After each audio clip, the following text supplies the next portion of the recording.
Let's get it quickly. On the line with us is Leila Conners. Leila is the producer, director of the new HBO film Ice on Fire, produced and narrated by Leonardo DiCaprio. Tree Media is her company. She's the president of Tree Media, treemedia.com.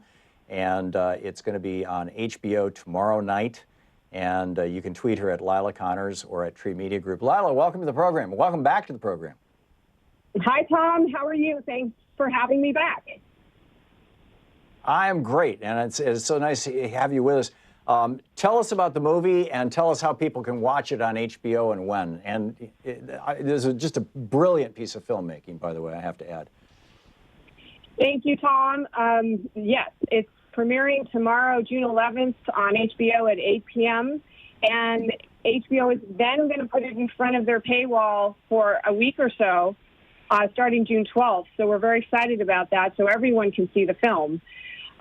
We made the film, as you know, Tom did collaborate. You collaborated with us on this. It is a film about two stories, two accelerating stories. One about the acceleration of climate disruption, and the other, the human response to climate disruption, which is human innovation, human solutions to climate, which is not tech-based only. In fact, primarily, it's working with nature, working with natural systems to support those systems so we can draw carbon down out of the atmosphere and take all the carbon that we've thrown up into the sky over the last 150 years, put it back into the ground where it belongs, and proceed forward with renewable energy.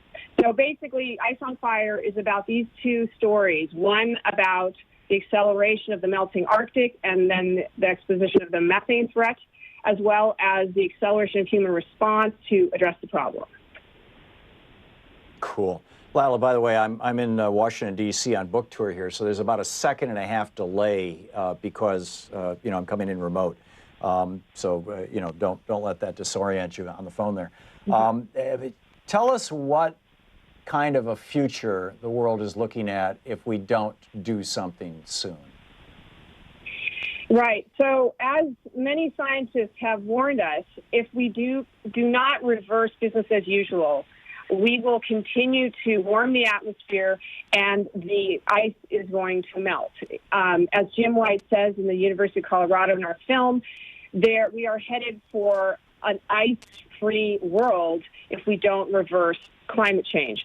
And that just is not just about rising seas, which is horrific and terrible, but what it also creates is what we call tipping points, where we accelerate warming even further. So if we do not reverse course, if we don't stop burning fossil fuels, we will enter into an era where warming accelerates beyond the capacity for the web of life to support us. And this has happened, as you know, 5 times in the past, in the distant past, in the permanent mass extinction and other extinctions, the TETM extinction. When carbon reaches a certain level in the atmosphere, it causes the web of life to collapse for various reasons. And we go through that.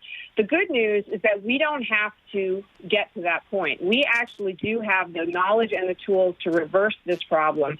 The big point is that we have to massively scale up. Just like we did during World War II with the climate emergency, we absolutely need to implement all of our solutions simultaneously to pull us away from the brink that we've put ourselves on. Describe the spectrum of solutions that we see in the movie. Well, the good news is that the Earth cycles carbon already. So if we continue to chop down trees and poison the ocean, and poison the soil, the Earth can't help us. So what we're learning is that soil has 3 or 4 times more carbon in it than what we have in the sky. So organic soils can pull carbon down. Biochar can help sequester carbon in the soil. We also know that trees can pull carbon out of the sky. We also know that kelp is a very powerful plant, the most powerful plant in the world. I've been told that if we plant kelp in 9% of global waters, we can reverse 50% of our emissions. So the Earth is working with us. We just have to work alongside nature and not against it. What's also fascinating is that some engineers in Switzerland have invented a very small direct air capture machine that can actually pull carbon out of the sky and turn it into a rock in 2 hours using geothermal energy. So it's on renewable energy and can actually reverse what we've done. Again, nature is more powerful in terms of the scale at this present moment, but the machines can certainly help, and they're going to become more efficient over time. We also profiled a tidal machine in Scotland and talked about solar and wind. And it's very, very clear right now that solar, in many cases, is cheaper than fossil fuels over the long run. And so with wind and solar and storage, we can power the world.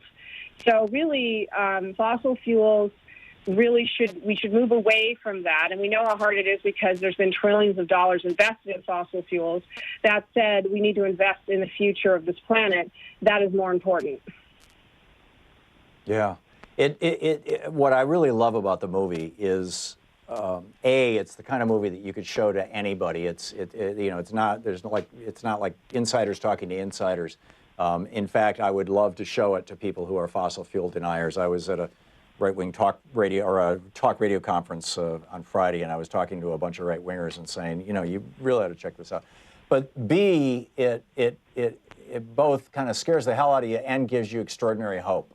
And I'm assuming that was one of your goals, was to present what's really going on and then to say, here's what we can do. And with that, I guess we're out of time. Leila, thanks so much for being with us. The movie, again, can be seen when and where? Real quick. Ice on Fire, HBO tomorrow night, June 11th, and then in front of their paywall after that for a week or so.